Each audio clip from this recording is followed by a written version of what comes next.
My name is Luke. Growing up in a single-parent household, I landed a job at a small construction firm once I graduated high school. This company dealt with building renovations, interiors, and exteriors. I was fortunate to be hired as a sales representative there. I had my fair share of challenges dealing with some tough craftsmen and surrounded by older colleagues. I was able to push through as they trained me well and treated me kindly. After working there for 7 years, when I turned 25, the owner of the construction firm suggested that I should try out for a mid-career recruitment exam at a national home building company. He appreciated the work I did and felt I should explore a bigger world. Initially, I declined. I felt I hadn't yet repaid the kindness of the owners who hired me straight out of high school and taught me everything from scratch. But when I expressed this, the owner and my colleagues laughed. The best way you could repay us is if we can see you working your tail off at a big company. I was motivated with those words. I wanted to experience a broader world and let everyone see my hard work. Encouraged by everyone, I took that recruitment exam and passed with flying colors. And that's how I began working at a major home building company's branch as a sales representative. Starting out at the home building company, I struggled to keep up with the older colleagues. But I utilized everything I had learned and experienced, and I gave it my all to keep up. Finally, when I turned 30, I was transferred to work at the company's main office in sales. When I went to share the good news with the folks from my previous job, they were genuinely happy for me. It's rare to find a workplace that's so supportive even of those who've left. I was blessed to have such a wonderful workplace. Seeing their joy, I felt even more motivated to give my best at the main office. And that's when I met Catherine, who worked as the CEO's secretary. Our first encounter was quite the surprise. "Hey, Luke, isn't it? Remember me?"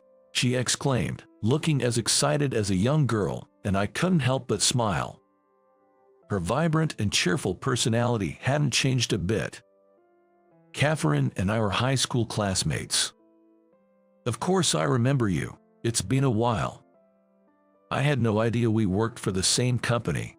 You never attend any high school reunions. I've been wanting to catch up." Catherine was as chatty as she was in high school, but she had changed in appearance.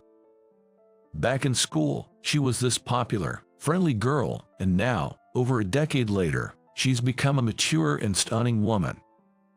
The tan look she had from her tennis days in high school was replaced by a fair-skinned beauty. And her mature makeup look was impeccable. I used to have a soft spot for Catherine in high school but never had the courage to confess since she was so popular. Seeing her again after all these years got my heart racing like old times. Yet, she was oblivious to my feelings and even reached out for a handshake. Of course, I reciprocated, and she said with a smile, "I'm glad. Let's catch up more from now on." Unknowingly casting her charm, I realized I was falling for Catherine all over again. Later on, I casually asked if she had a boyfriend, and the sheer relief I felt upon learning she was single was overwhelming. Meeting Catherine gave me more energy for my work. The director of sales at the headquarters was an older kind gentleman who patiently taught me, a guy who only graduated from high school, how to do the job. However, that all changed one day. It was about a year after I joined the sales department at the headquarters, around the time I was thinking of confessing my feelings to Catherine. Over that year, Catherine and I have grown close enough to go out for dinner together. So, I mustered the courage, hoping we could become a couple, but then, shockingly, the director of sales fell and had to abruptly resign. This sudden news rocked all the employees. And then, a guy named John, who had previously been a manager and graduated from Harvard, took over the department. This turn of events wasn't good for me at all. In the headquarters sales department, most of the folks around me were college graduates and competent. Among them, I was just a high school graduate who used to work at a small local construction firm. John had this elitist view, putting too much value on higher education. He had often thrown unkind words at me. "You sure you're in the right place? We don't need high school grads here. And don't get too comfortable just because the director was nice. I won't acknowledge you," were the sorts of things he'd whisper about me. But the fact was, being just a high school grad, I couldn't keep up with my colleagues. Still, I gritted my teeth and persevered. John wouldn't say these things in front of the former director, and on the surface, he didn't assign unreasonable tasks to me. That's how I managed to endure it. But with the director gone and John at the helm, his attitude towards me might become more overt, and I was really worried about that. Sadly, my worries came true. Ever since he became the director, John's bad attitude towards me intensified. "He's too slow, dead weight of the sales team. This is why we shouldn't hire high school grads." He'd say these things even in front of others. He'd clearly pile on more work than I could handle, resulting in endless overtime. Many times, he'd give me urgent tasks right before lunch, leaving me with no time to eat. Work used to be fun, but since John took over, my stress levels skyrocketed. During these tough times, Catherine was my pillar of strength. I felt pathetic about my situation and hadn't told Catherine about the issues with Director John. But maybe she sensed something from the way I appeared at work. Always cheerful, she'd invite me out on weekends to take a break, gift me energy drinks, and sometimes even bring me lunch, saying I made too much. She tried to cheer me up without asking me anything, and I was deeply grateful. I honestly think that I might not have continued working there if it wasn't for her. For me, the only time off I had at work, other than seeing Catherine, was taking breaks. It was about heading to the smoking area. I don't smoke, and neither does John. So, he would never come to this area. There weren't many smokers at the company, so it was mostly empty. For me, it was a haven. "Hey, you are here again today." The one who greeted me was an older gentleman I'd met at the smoking area. A dapper man in a sharp suit. Despite being much older, he was very respectful and gentle towards a younger guy like me. He told me his name was Robert, but he never revealed his last name or department. I was curious, but on the flip side, perhaps because I didn't know his department or position, I realized it might be better not having to tiptoe around him. I stopped prying. "How have you been lately? Are you getting along with the new director?" Robert asked me, as I shared with him how I was once again loaded with a ton of work for the day. Robert would always lend a listening ear. I shared about my challenges with John's actions, but when Robert asked, "That director is awful to you today too. Ever think about quitting?" I shook my head. I'm grateful to my current workplace for taking a chance on a high school graduate like me, who had little experience in sales. Folks at the construction company I used to work for said they wanted to see me out in the big world, hustling. It would be disrespectful to those who supported me if I showed any weakness now. Hearing this, Robert smiled warmly. "You're a good kid." Being called a kid at 30 was a bit embarrassing, but from Robert's perspective, I might seem like a young child or even a grandchild. I went on to share about my dreams. "I want to work even harder, let more people know and love our company. I want our clients to think they made the right choice, having me as their salesperson." After my enthusiastic declaration, Robert remarked, "I was once filled with such passion when I was young too. It's probably young folks like you who are holding up the company." Though his words felt a bit overly flattering, they were still comforting. It felt like I had gained another supporter in Robert. But a few days later, a crisis struck. John dumped a monumental error on me. But it was a mistake from a task that John had done himself. I didn't even know the details of the task until John pinned the mistake on me. Considering the error involved a major client, It could potentially tarnish our company's reputation. John's directorial position might be in jeopardy, I thought. But to my surprise, he shifted all the blame onto me and pressured me to resign. If I say it's your fault, then it is. You don't have to come in from tomorrow. For the sake of appearances, you'll need to take responsibility. A week of suspension and then you're out. Lucky you, you get to rest tomorrow. Take your time writing your resignation. Of course, I fought back, but to no avail. The rest of the sales team tried to gently tell John it wasn't my fault, but he was unyielding.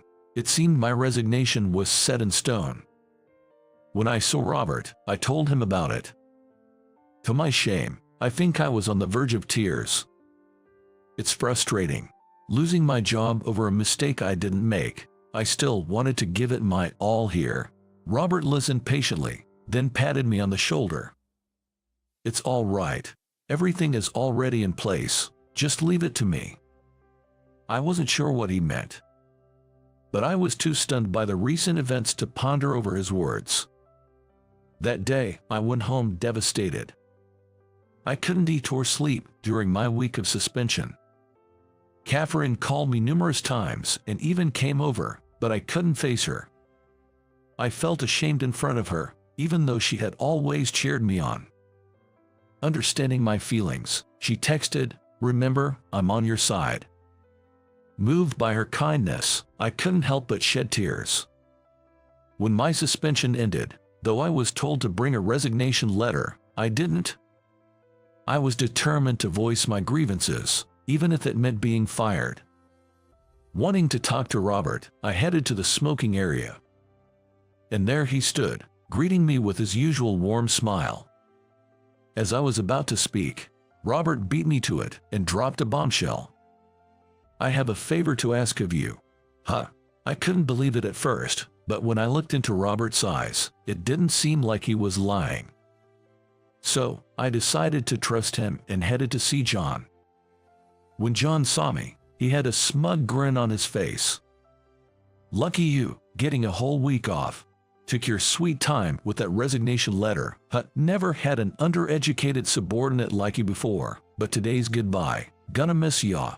Looking down on me, I coldly replied to John, "I'm not quitting. I've been offered a position, so I'll work my hardest." "What? You talking nonsense?" Got too much rest and went cuckoo. Faced with John's disbelief, I relayed Robert's message. He asked if I could be the department manager. "What? That's not possible." John's shock scream echoed throughout the office. Then, Robert and Catherine appeared. "What's up with you two?" Annoyed, John glared at both Robert and Catherine. To that, Catherine made a shocking statement. "He is the current chairman of the board." Not only was John stunned, but I was too. As the story went, Robert had retired from the position of CEO over 10 years ago. He held the title of chairman, but he left the management to his son, the current CEO. Chairman. John was frozen in shock. I remembered hearing that John joined the company midway. He had come about 5 years ago, so he probably didn't know what the chairman looked like. The chairman had avoided the limelight, declining all photo opportunities. So many, like us, didn't recognize him. The chairman, looking at me, spoke kindly. "Catherine, my executive assistant, mentioned that there might be someone judging others based on education. There were also rumors of employees being treated unfairly by seniors, thinking that if the CEO got involved, evidence might be covered up or tampered with. I disguised as an elderly employee to gather stories from various departments. Being retired for so long, the younger folks wouldn't recognize me. Some veteran employees did, but when I told them the reason, they all kept quiet. All this time, I had been complaining about John's treatment of me to Robert, unaware he was the chairman. I truly meant it when I said I wanted you to be the department manager.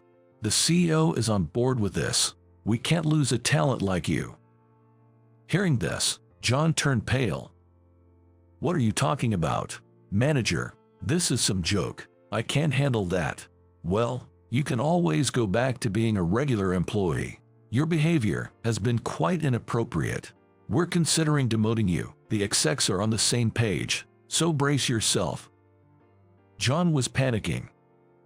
"I haven't done anything wrong. Everything was training."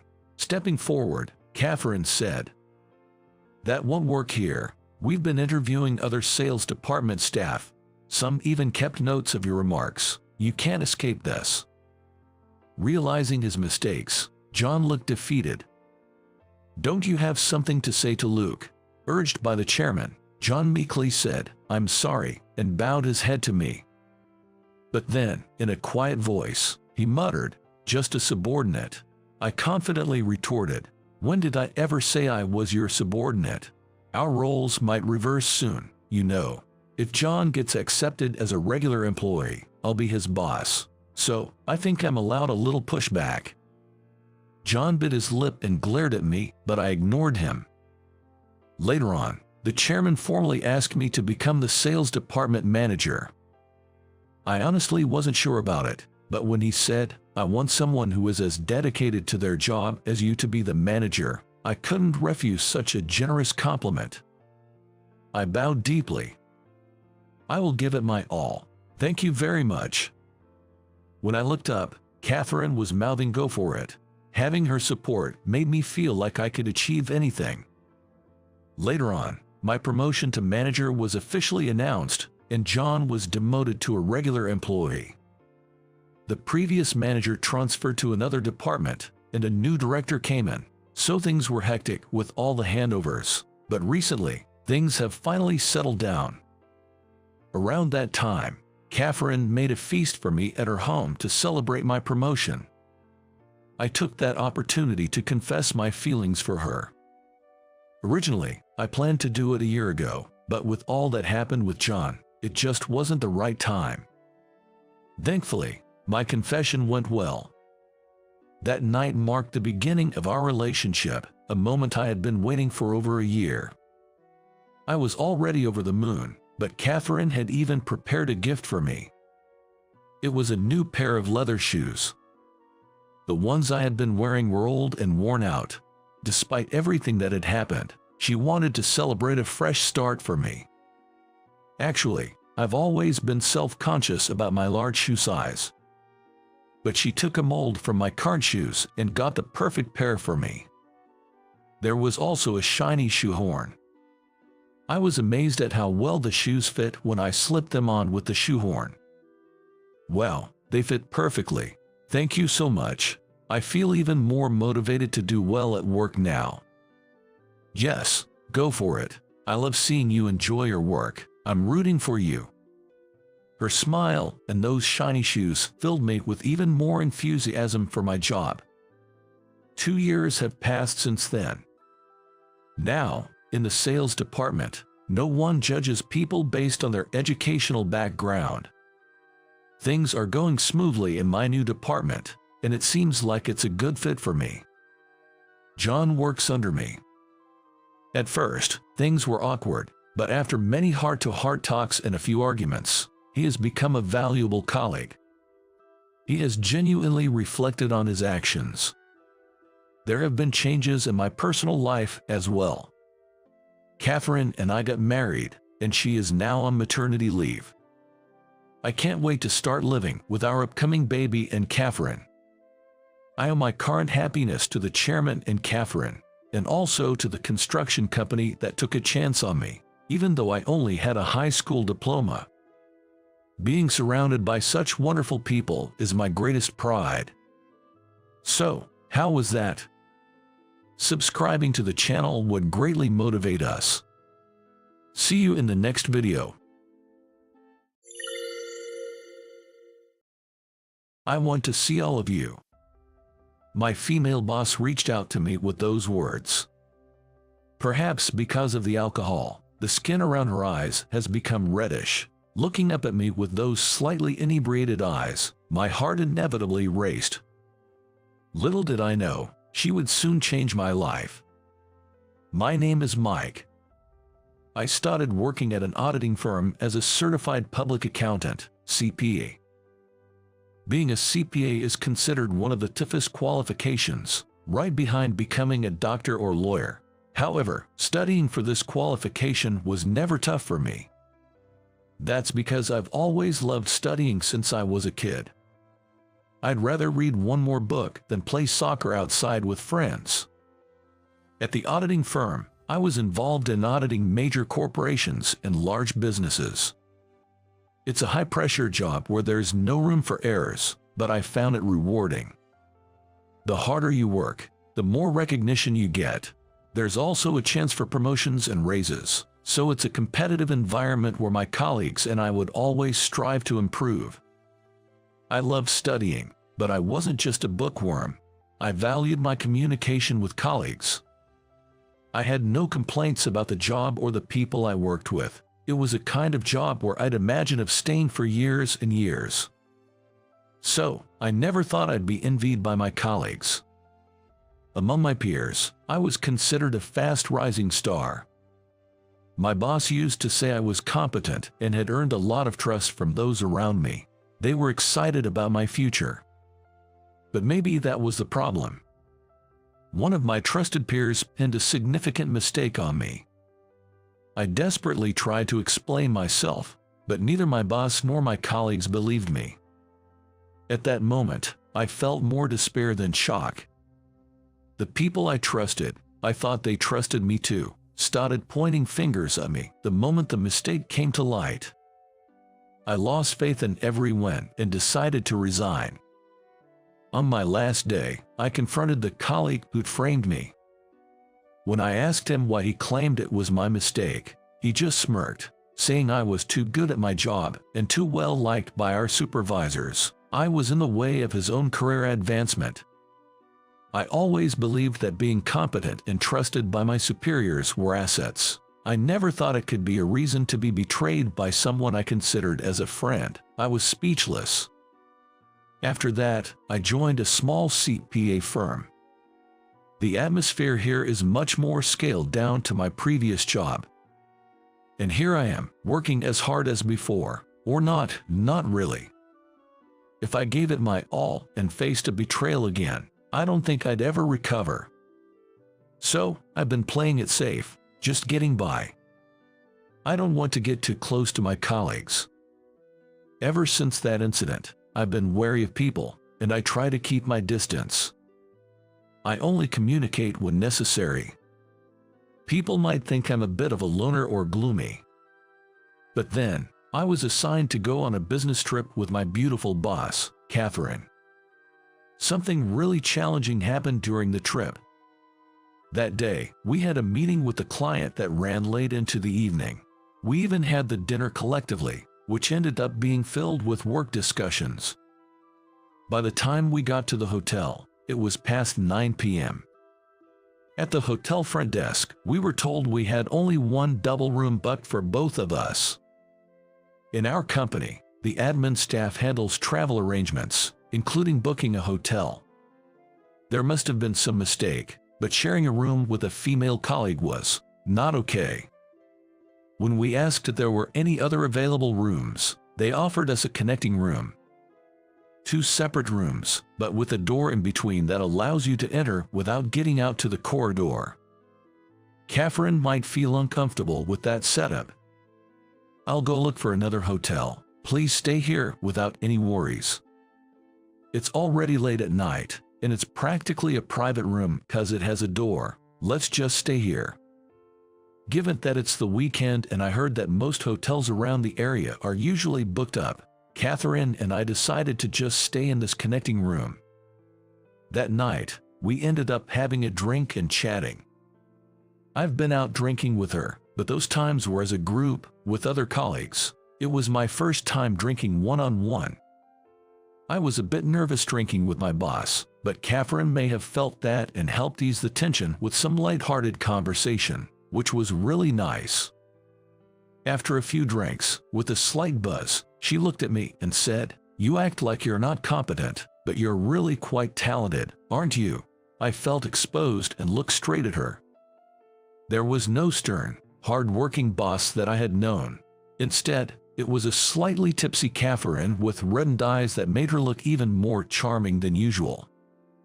She then reached out and started patting my head, saying, "You really are a smart cookie, aren't you?" Looking up at her, I couldn't help but feel my heart race.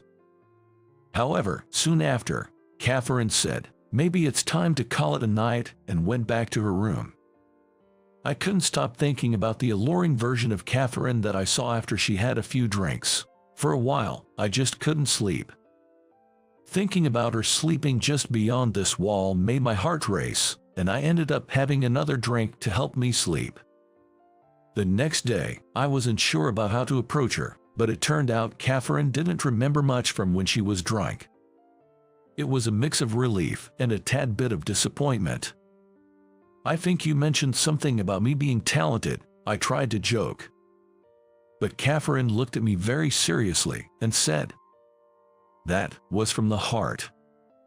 "Huh, what do you mean?" To my surprise, she showed me her laptop. "I've been meaning to talk to you about this." What she showed me was the website of the firm where I used to work. The audit firm I used to work at is considered one of the biggest in the industry, often said to hire only the best. Catherine had been curious ever since she saw the name of the company on my resume. When I was asked about my career before coming here, I usually lied saying that I worked at a small audit firm. She probably figured I didn't want it known that I worked at a big firm, so she didn't ask further about it. "You wouldn't have worked there if you were incompetent. Plus, one of my friends from college works there. She said you were a rising star. Any truth to that?" I froze at her words. Who is this college friend of hers? And how much did she get to know about my time there? Does she also know about how I was betrayed, trusted by no one, and eventually resigned? Seeing my distraught face, Catherine was quick to assure me. I must have had a pretty rough look on my face. "I didn't ask her why you resigned. I figured you didn't want it to be known to the people at our company." She didn't want to spill the beans either, but I've been curious. To be honest, I was torn about whether or not to tell her. My past about being envied without realizing it, fully trusting my colleagues, and having no one believed in me are the things I am still ashamed of. I rather keep it hidden just to myself. I don't want to push you to tell me. It might sound like a bossy order, but I do think that work would be more enjoyable if you relaxed a little. I was just thinking if there's anything I can help you with, I am here for you. Despite her kind words, I couldn't bring myself to speak. Sensing my hesitation, Catherine said, "You can talk to me whenever," and tried to change the topic. I was relieved but also began to wonder if it was okay to keep running away from my past. It's easy to go on pretending to be incompetent. But part of me longed to once again experience the joy of thriving in my job. For that, I couldn't keep running from and lying about my past forever. I remembered Catherine from the previous night, patting my head while she was tipsy. The boss patted my head was slightly drunk. Remembering it feels embarrassing, but her touch was comforting. I felt a sense of security, like she was there to protect me. I could tell she wasn't just talking to me out of mere curiosity, but genuinely cared about me. I thought maybe this was my chance to move on from my past. There's still time before hotel checkout. I stopped Catherine. It's kind of embarrassing, but could you listen to me?" At my words, Catherine brightened her expression. Her smile gave me a boost, and, well, as a man, it got to me. I thought I'd be nervous, but maybe it was thanks to the hot coffee Catherine got for me. I was able to talk about my past more at ease. Being betrayed, resigning because no one believed in me. Catherine just listened, without interrupting me. I know it's weird for me to say this, but I think I've grown up being pretty good at study and work, but I guess I wasn't great at building relationships. So, in my current job, I pretended to be incompetent so I wouldn't get hurt again. If I got betrayed, it'd hurt, so I tried not to get too involved with anyone. I'm kind of a coward. I'm just that kind of guy. When I finished talking, Catherine started pointing out all my flaws. "You're really good at planning and doing your work on time, always punctual and never cutting corners, but sometimes you skip lunch, right? The person at the next desk was worried about you. That's a minus. Your desk is always tidy, so you're organized. Whenever you work on making documents, it's so logical, and all the bosses, including me, appreciate it. But you sometimes help others with their work, don't you? And that increases your workload. You could ask others to help with all of the tasks more, but everyone's been worried if they're not reliable enough." And then, I think I was so shocked that my mouth was hanging open. She completely exposed my hidden feelings. Where are you going with this?" Catherine just smiled. "I thought you didn't understand your own worth when you said you were just that kind of guy. What I just said is what I think, and also what everyone else thinks. You might have tried to hide it, but being good or bad at work isn't really something you can hide. Everyone notices that you're competent and serious about your job, but they also felt like you intentionally keep your distance, so it's hard for them to approach you." I was surprised that not only Catherine, but also my colleagues noticed. And everyone pretended not to notice out of consideration for me. From what she said, it seems I've been making them worried. "You should trust those around you more. Maybe in your previous job, no one believed in you, but maybe it's different at this job. Isn't it up to you, Mike? Everyone might be waiting for you to tear down that wall." Knowing that everyone sees both my strengths and weaknesses made me feel assured, like a weight lifted off my shoulders. "Everyone has been watching me, haven't they?" I mumbled to myself. Catherine laughed. "You're just realizing that now. Everyone has always recognized your abilities and wanted to get along with you. You should be more confident in yourself. You'll enjoy work more if you do." I was glad I came on the strip with Catherine. I really felt that. For the first time since I resigned, I felt that I wanted to get close to everyone at work and contribute to the team. After that, I stopped being so pessimistic, thinking no one would trust me. I began to communicate more actively with my colleagues and started to propose some feedbacks for projects. "Thank you for your support. I appreciate your work." Such words began to fly between me and my colleagues. I felt joy each time such exchange of kind words happened, and the trust between me and my colleagues started to grow. Being able to work with excitement again felt truly wonderful. One day, embezzlement was discovered at a certain company. It was a company our office had audited. The CEO was a nice, friendly guy, but he was tearfully wondering if he had to shut down his company. We wanted to help him, so we voluntarily discussed with him and advised what he could do for company management and internal reconstruction. I took the lead in that. I thought I could make use of what I've studied and my past experiences. With our help, the CEO managed to keep his business afloat. Of course, I was glad that the company and employees didn't have to lose their means of livelihood, but more than that, I became interested in management consulting. It was one of the things I wanted to try since I decided to become a CPA. As I studied more and gained experiences, I felt more confident. Encouraged by my colleagues and Catherine, I decided to start my own consulting firm. At first, most of my clients were people introduced to me by Catherine and the CPA firm I worked at. I truly have nothing but gratitude for everyone. Even after leaving the company, we still talk about what's going on in our industry regularly, and sometimes we meet up for drinks outside of work. Around the time the company got on track, I told Catherine about my feelings for her. It took me 5 years after meeting Catherine to finally muster the courage to confess. Truth be told, I've been attracted to her since that business trip, but after that, work was so fun, and I eventually went independent. I thought I'd confess once my business stabilized. But I felt there was a good chance with my confession. After going independent, I went out to eat with Catherine more often. And judging by her expressions and behavior during those times, I thought maybe I stood a chance. But when I finally confessed, Catherine looked down, seeming a bit shy.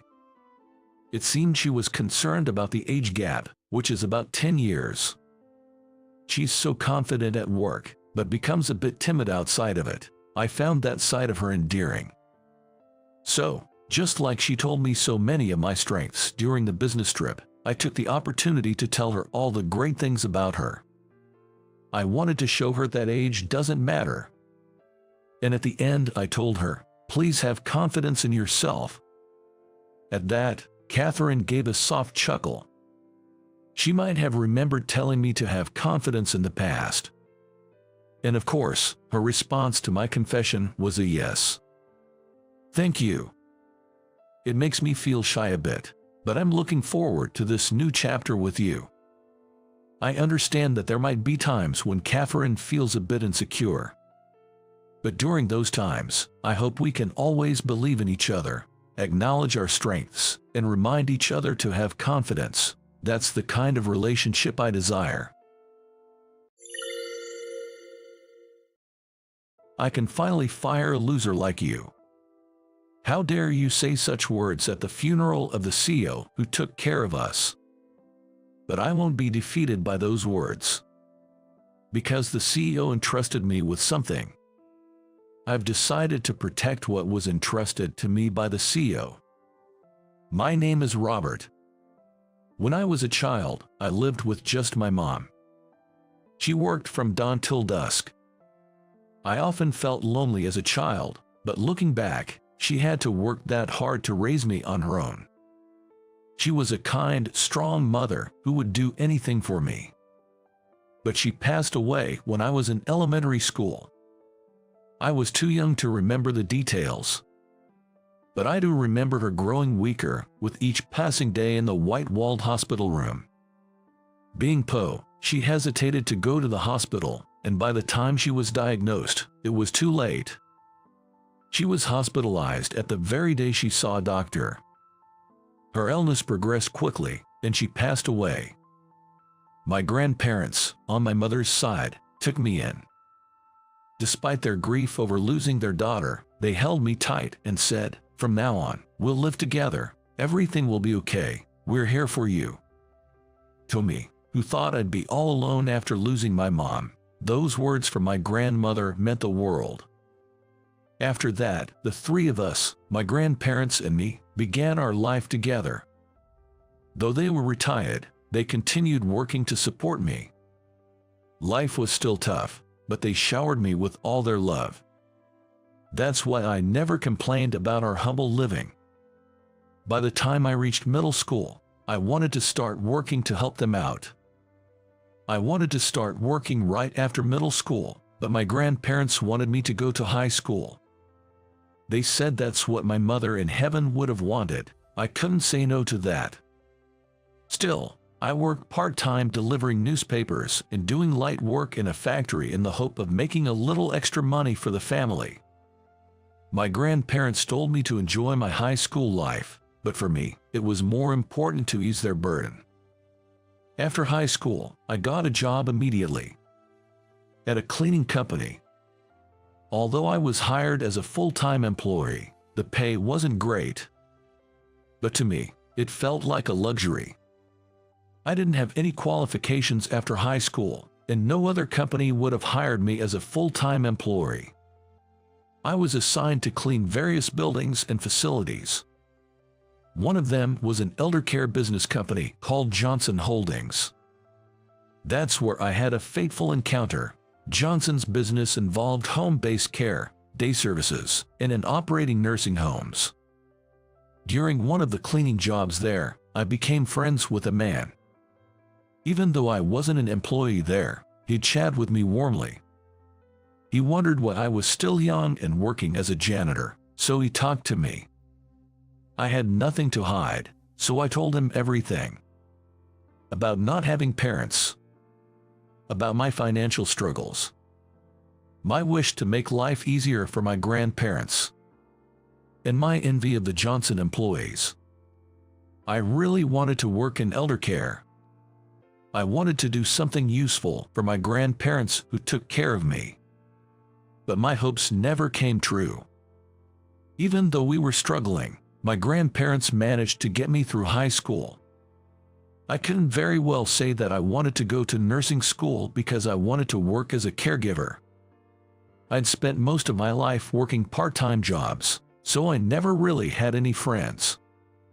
And that's why I had no one to confide in. Perhaps that's why I ended up telling everything to the kind old man who would listen quietly.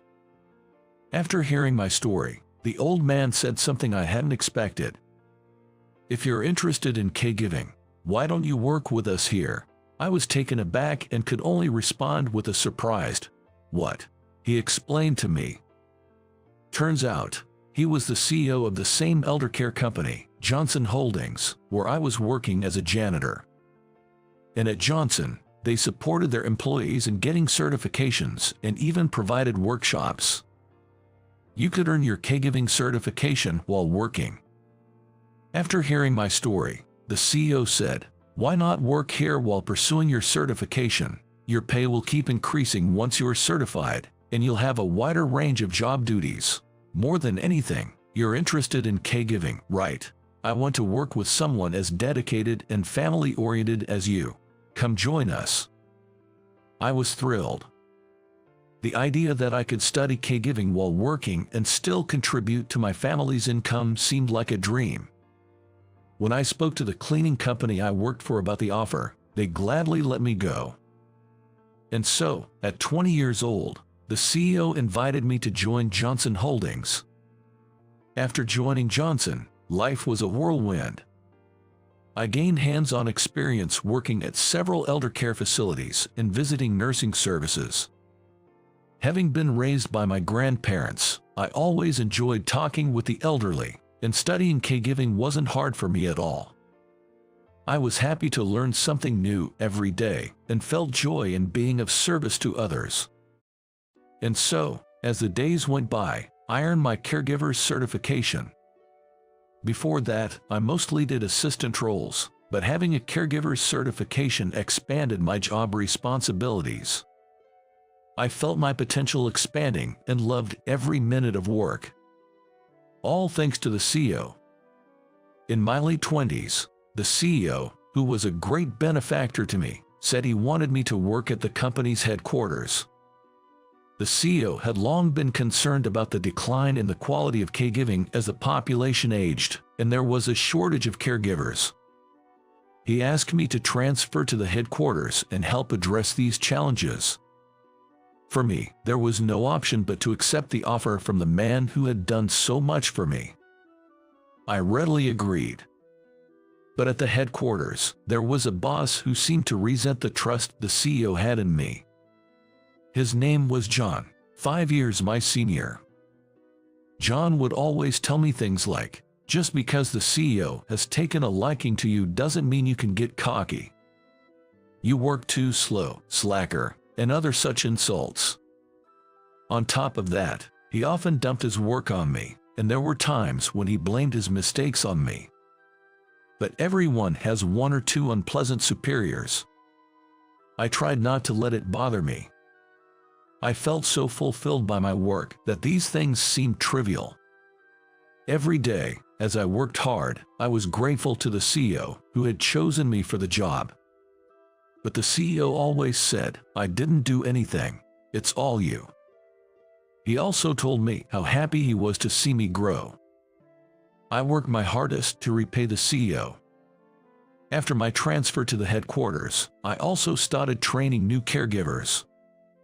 For the sake of the CEO, who was worried about the future of caregiving, I wanted to train the newcomers properly. Despite the busyness, every day was fulfilling. By this time, my grandparents had retired and were spending their days at home. They had a home caregiver, so I could work with peace of mind. My grandparents trusted the home care staff and looked forward to their visits. Seeing my grandparents use home care made me even more passionate about caregiving. I felt like working hard was my way of giving back to my grandparents. But then, suddenly, a sad goodbye came. The CEO passed away. Lately, The CEO had been hospitalized due to worsening of his chronic illness.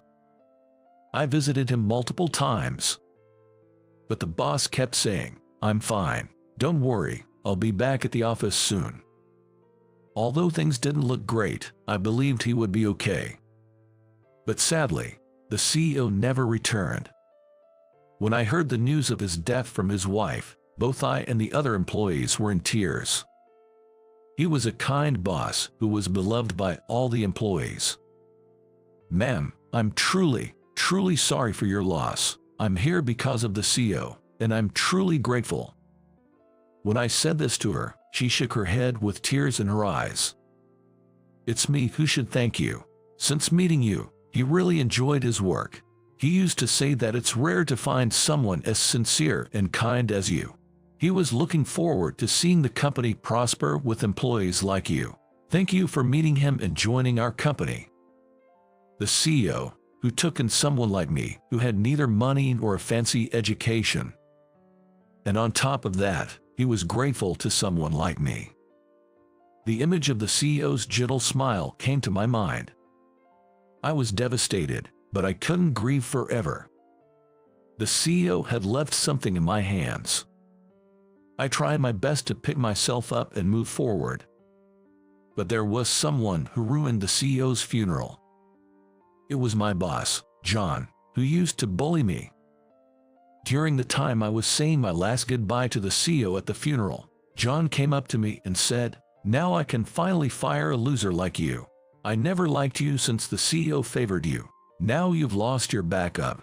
You're fired. Don't ever come to the office again." John said this with a malicious smile. I was about to retort, but before I could, luxury cars started arriving at the funeral. John stood frozen, not understanding what was happening. Then, a person in a sharp suit stepped out of one of the luxury cars. And he approached me, saying, "Sorry for being late." John was shocked and wide-eyed. Not just John, but the other attendees were surprised too. Then, the new boss, Bob, arrived. Bob was the late CEO's son. He had the trust of the employees and was passionate about his work. The late boss had been reassured knowing that he had a capable successor. "The one who's getting fired is you, John, isn't it?"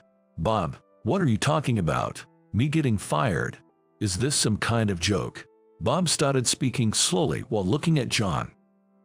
"Before my father passed, he had set up a home care staffing service company, a subsidiary of Johnson Holdings. The president he appointed for that company is Robert, or should I call him Managing Director Robert? By the way, Robert will also handle the staff training for Johnson. John, you might need some retraining under Robert to get rid of that nasty attitude of yours." Listening to Bob, John just stood there in shock. No way, this can't be true. Him, a president. The man in the suit from the luxury car interrupted John. "It's no lie. I'm Tom, an attorney. The late CEO had entrusted me with managing all the legal documents and company rights. He has officially designated Robert as the president of the new staffing service company in the documents." I was reminiscing about the late CEO. It was in a hospital room that I was approached to take over as the president of a staffing service company after the passing of the former CEO. Of course, I declined. I had no confidence, and I didn't see myself fit for the role of a managing director. But the former CEO said to me, "I want to entrust this to you because I believe in you. My son has promised to help with the management, so rest assured, I'd like you to focus on personnel development. I want you to teach our juniors about your genuine concern for caregiving, your meticulous support, and the importance of maintaining a trust relationship with those in need of care." Comparing to when I first met him, he seemed to have become frail. It must have been the illness. The former CEO was mustering all his strength to entrust me with the new company. I felt the urge to live up to his expectations. I might not be fit to be a managing director, but if there's anything I can do, I want to give it my all. I'll do my best, trust me. When I conveyed this to the late CEO, He gave me a warm smile.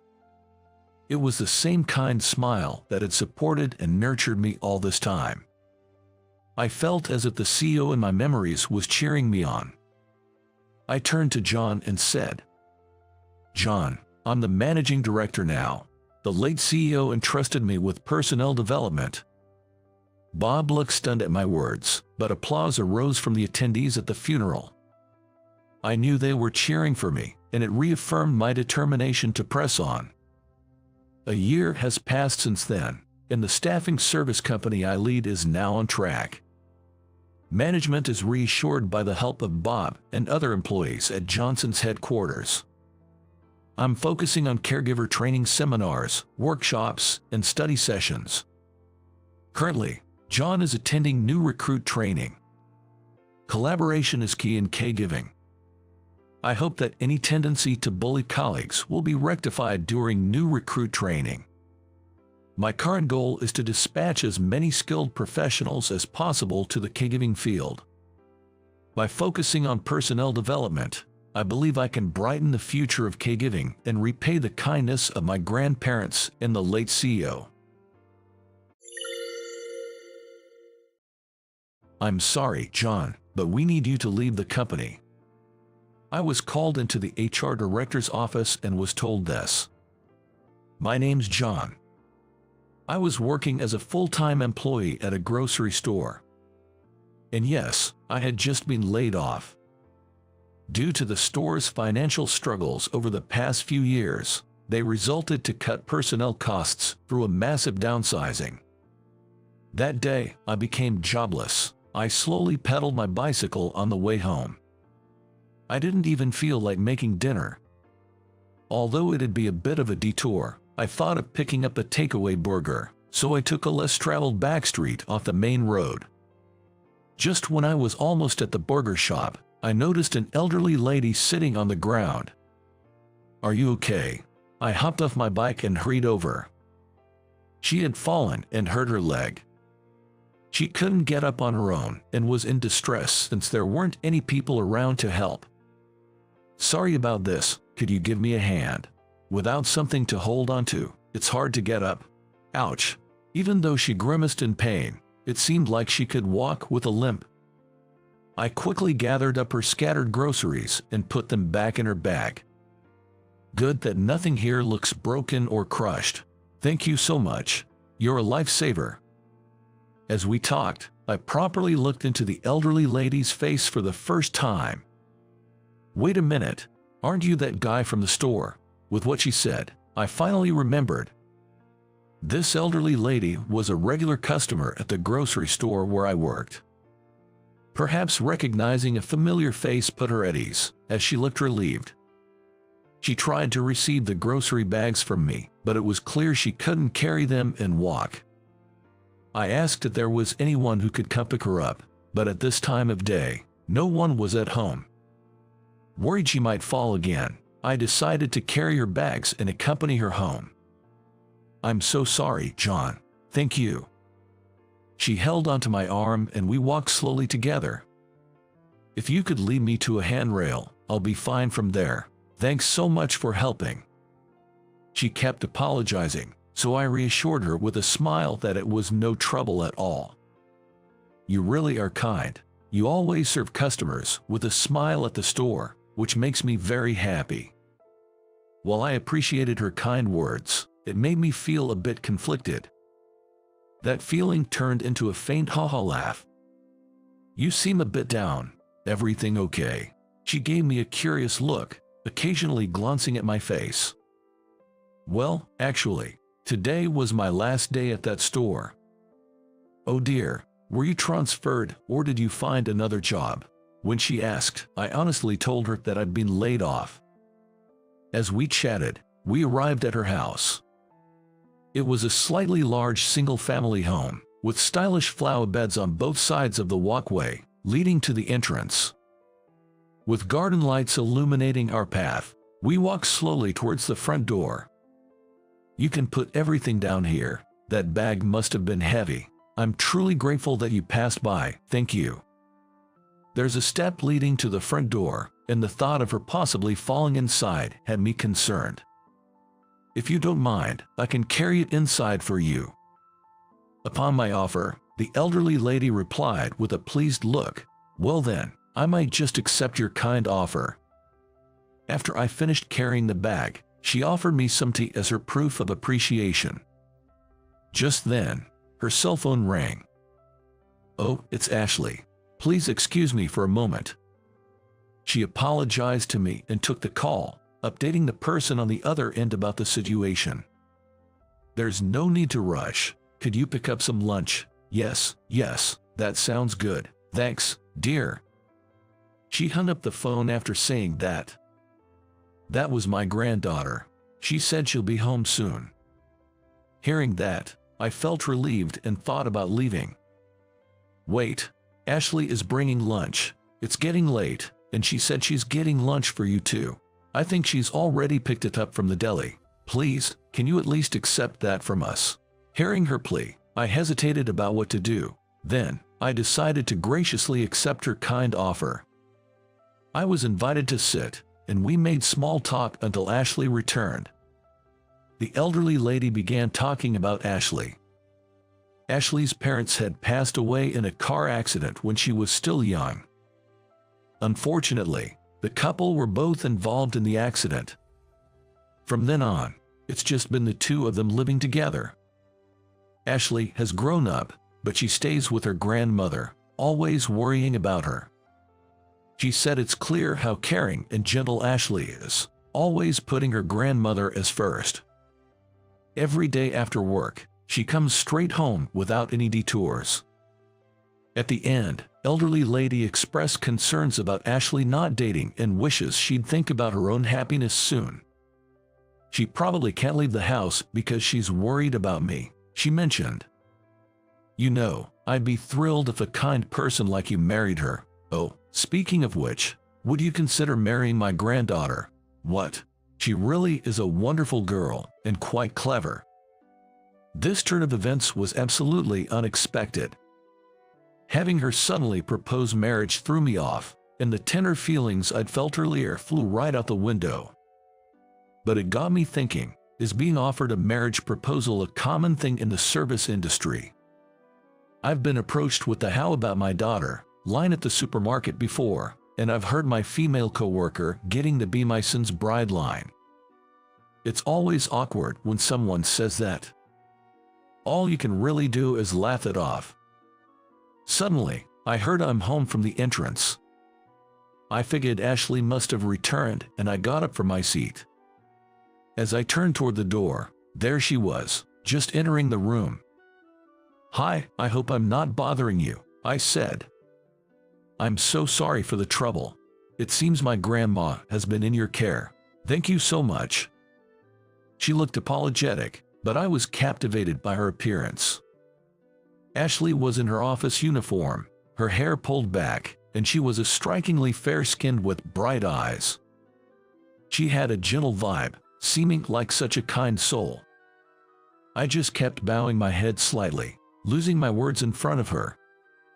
The elderly lady turned to Ashley, starting to chatter away with a happy gleam in her eyes. "Welcome home. So, this gentleman here, he's the cashier from the grocery store I always visit. I'm so glad such a kind soul was there to help me out. So, Ashley, what do you think of him? He's genuinely a great guy. Seems like Grandma brought home a potential guy for you." The elderly lady placed her hand over her mouth, her face beaming with joy. Seeing her like this, Ashley responded with a confused tone. "What are you talking about? I mean, he could be your future husband." Upon hearing that, I was taken aback, wondering if her earlier comment was really just a joke. Of course, Ashley was just as surprised and flustered. "Grandma, what are you saying? It's rude to say that about someone I've just met. I'm so sorry." "Oh dear, I've met him several times before." I couldn't help but chuckle, commenting, "You two really seem close." Ashley, with an apologetic look, thanked me for the day and handed me a packed lunch. Knowing she had bought one for me, I gratefully accepted it. Then, the elderly lady asked, "Why don't you eat it now?" Ashley intervened. "I don't think that's fine with him," and I decided to decline her offer. I expressed my gratitude, and Ashley and I headed towards the entrance. As I put on my shoes and looked back, the elderly lady was limping over to send me off. "Thank you so much. I'm sorry for keeping you up late.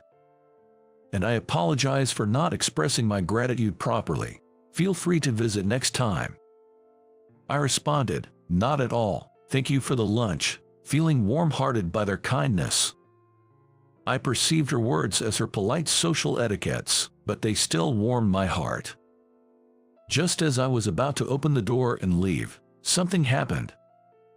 "That's right. If it's not too much trouble, could you come over again tomorrow? With this leg, I might not be able to manage it." Apparently, she's arranged a delivery of plants and saplings for her garden tomorrow. But with the pain in her leg, she might not be able to do the job properly. As the elderly lady was speaking, Ashley seemed confused upon hearing what she said. "That's just too much. Grandma, you're acting weird today. Are you okay? You didn't hit your head, did you? Let me check if you have any injuries." "I didn't hit my head at all. It's just my foot that hurts." Ashley seemed genuinely concerned, checking Grandma's head for any injuries and asking if anywhere else hurt. With what the elderly lady has asked me, I was surprised too, although I'm jobless anyway and I don't have any plans for tomorrow. If she needs help, I have plenty of time. Should I come over tomorrow? Only if it's not a bother. Ashley hesitated, apologizing, but in the end, we agreed I'd visit in the afternoon. The next day, as promised, I went to the elderly lady's place. "Thank you so much. You're a lifesaver." While I had the elderly lady sit on a small chair, she taught me how to care for the garden. After all, we both enjoyed this moment. But during that, I heard an interesting story. Currently, Ashley is working full-time in an office, but apparently, she's always dreamed of opening a cafe since she was little. She's even graduated from a culinary school. During her college days, she had experience working part-time in eateries, but in the end, she chose to be an office worker. Even if she were to own a cafe or work full-time in one, she'd be working from morning until late at night. But she definitely still want to open a cafe. The reason the elderly lady mentioned me being a potential spouse for Ashley was because she thought if there was someone skilled in customer service, she could start her cafe confidently. Plus, she genuinely felt that Ashley and I might get along well. The day after hearing that, I went over to the elderly lady's house again. After replanting some flowers yesterday, there was some space left, so I decided to buy more plants to fill it. Today's Saturday, and it seems Ashley had a day off, and I made her quite surprised. "Goodness, Grandma, did you ask him to come again today? I hope it's not too much trouble. I'm really sorry." Upon seeing me, Ashley immediately apologized, and I briefly explained the circumstances of my visit today. After planting the additional flowers and watering them, Ashley kindly offered, "Why don't you take a break?" Sitting on the porch, the three of us sipped on our coffee. Then, the elderly lady cleared her throat softly and said, "Hey, Ashley, I really want you to achieve your dreams soon." "Huh, what do you mean?" Ashley tried to play it off with a tight-lipped smile. "I don't want you to hold back just for me. I know you're still planning a lot of things." The elderly lady revealed that she knew how Ashley secretly jots down numerous notes in preparation for her dream. It'd be tough to do it alone, but maybe with someone else's help it'd be easier. "John here is great with customers. How about getting some help from him?" "Oh, Grandma, you can't just say things easily." I noticed a slight teariness in Ashley's eyes as she responded, "If Ashley's okay with it, I love dealing with customers. But I know trusting an unemployed guy is a hard thing." "No way, John, I love the way you handle your customers. You'd be a great partner for Ashley." Without missing a beat, the elderly lady said that, making both Ashley and me chuckle. "Oh, Grandma, always acting wild on your own," Ashley playfully remarked. The three of us laughed, lightening the mood for a bit, but soon after, Ashley's expression changed and she seemed deep in thought, biting her lip. "You know, maybe Grandma's right. Maybe now's the time to start," Ashley murmured, as if speaking to herself. Maybe she changed her mind, but Ashley mentioned she will reflect on it for a day. Then, the following Sunday, I went over to the elderly lady's house again. It seemed her leg was improving, so I thought of making today the last day of taking care of her. As I was working on the garden with the elderly lady, I was approached by Ashley, asking, "Can I talk to you for a sec?" She had prepared coffee on the porch, and in her hand, she held a notebook. "It's a little embarrassing, but can you take a look?" She handed over the notebook she had been gripping tightly. Flipping through a page, it was filled with writing. Surprisingly, every page was like that. There were drawings of an ideal cafe's exterior, food illustrations, and tons of recipes. I couldn't help but exclaim, "This is amazing. I've been thinking about opening a cafe. I really want to do what I love." Ashley, looking a bit shy, said this with her eyes sparkling. When Ashley thought about doing it on her own, she was worried about being completely tied down to the business and also concerned about her grandma at home all by herself. But she felt that if someone could be with her, it might ease some of that stress. Moreover, Ashley mentioned she had seen me working at the grocery store. She recalled that I had good customer service skills. "If it's not too much trouble, could you join me? I know it's a bit shameless of me to ask." The idea of me becoming a cafe employee wasn't something I had taken too seriously. I never expected her to actually ask. But seeing Ashley's passion in her notes and my own desire to work in customer service again, combined with my urge to try something different, I felt a spark. "If you're okay with me, let's do this together." I held my hand out to Ashley. Seeing this, Ashley looked surprised but gave a joyful smile. We then firmly shook hands. She must have been nervous asking me. "Oh, thank goodness," she exclaimed, shaking my hand vigorously. She was genuinely happy.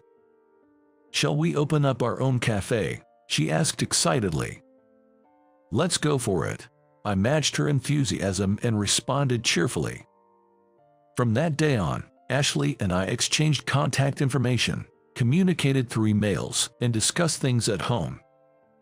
We looked at vacant store spaces together and consulted with contractors. Ashley steadily progressed with the preparations, and I supported her throughout. In addition, I began a morning part-time job until the cafe was set up. Although I had some savings, I thought it would be a good idea to earn a bit more for daily expenses since I had the time. And 6 months later, the cafe opened. We found a perfect little vacant shop, and with some renovations, we were ready to start. On the opening day, the place was bustling with neighbors, friends, and people who had seen our flyers. After closing on the grand opening day, they held a celebratory gathering, with the elderly lady joining in too. "Thank you, John, for making this dream come true with me." "No, I should be the one thanking you. See, I knew my intuition about you was right. Must be fate." Honestly, fate and destiny might be more real than I thought. The day I was laid off from my job, I helped an elderly lady and met her granddaughter, Ashley. Now, I'm working beside Ashley to open her dream cafe. You see, John, it wasn't in vain, right? You might have been down that day, thinking about why you've been working for all this time, but now your warm hospitality is shining. It all had a purpose, and of course, it's also because you are such a good person, right, Ashley? Grandma found a keeper, didn't she? At that, both Ashley and I exchanged shy smiles. Then the elderly lady added, "It reminds me of the old days," looking at Ashley's parents. Saying that, she had a distant look in her eyes. Ashley was taken aback by those words and looked at her grandmother's face. "Ashley, You look like your mom and has a fine charm like her. John, you have that gentle aura, just like my son. Ashley was so young back then that I don't think she remembers, but you see, this is where Ashley's parents used to have their shop. Hearing that, both I and Ashley exclaimed, "What?" in surprise. Turns out, Ashley's parents used to run a coffee shop right at this spot. The elderly lady realized it when she came to see the store after renovation was finished. She was so shocked that she was speechless. When she got home and went to her room, that's when her emotions finally caught up, and she broke down crying. She thought about telling Ashley right away, but she decided to keep it quiet until the store officially opened. She wanted Ashley, who was so passionately chasing her dream, to be able to build the store freely without any disruptions. But as the interior progressed steadily, the elderly lady was even more astounded. Ashley's tastes were just like her parents. Whether she was told earlier or not, it would have been the same. And then there was the bank buck she gave Ashley as startup fund. Turns out, it was the life insurance money from Ashley's parents that Grandma had carefully saved just for Ashley. The elderly lady, with teary eyes, said that she's sure Ashley's parents would be delighted to have been able to support Ashley's dream. Also, those sunflowers displayed in the shop, it was John who suggested decorating with them, wasn't it? He said they perfectly matched Ashley's vibe. You know, my son once told Ashley's mom the same thing. It's truly mysterious. It might not have been a coincidence, but destiny. Hearing this, I felt emotions I've never felt before. Did I make it a bit melancholic? At her words, all three of us managed to smile and wiped away our tears. Suddenly, she exclaimed, "Oh," clapped her hands, and leaned forward. "Now, you two, don't you have something important to discuss? Got something to tell your old granny, don't ya?" Puzzled, as Ashley and I exchanged glances, the grandma chuckled, causing both Ashley and I to blush. "Oh my, was I early? Haven't you told her yet? I've known for a while." With that, the elderly lady burst into laughter again. "Well, I should just leave you two alone." Grinning, the elderly lady headed to the back room. Left alone, Ashley and I awkwardly looked at each other and shared a shy smile. But this was it. It was now or never. Would you, want to go out with me?" I reached out my hand, just as I did in the past. Yes, it would be an honor. As we shook hands, that was when we officially started dating. Time flew, and as for the cafe, thanks to everyone's support, it's been thriving. Our whole grain bread and vegetable-rich sandwiches for breakfast have become a hit. They are low in sugar and calories, which is one of our top recommendations. Ashley and I are getting along very well, both in the kitchen and the dining area. About 3 months into our relationship, we started to discuss about our marriage. And on our cafe's first anniversary, we actually registered our marriage. When we broke the news to the grandma, she cried tears of joy. After getting married, the three of us live in the grandma's house. She told us, "You're newlyweds, why not live on your own?" But I felt safer here, and above all, it was more fun living with her. Thanks to that, every day is filled with smiles. I hope we continue to live with this happiness and harmony.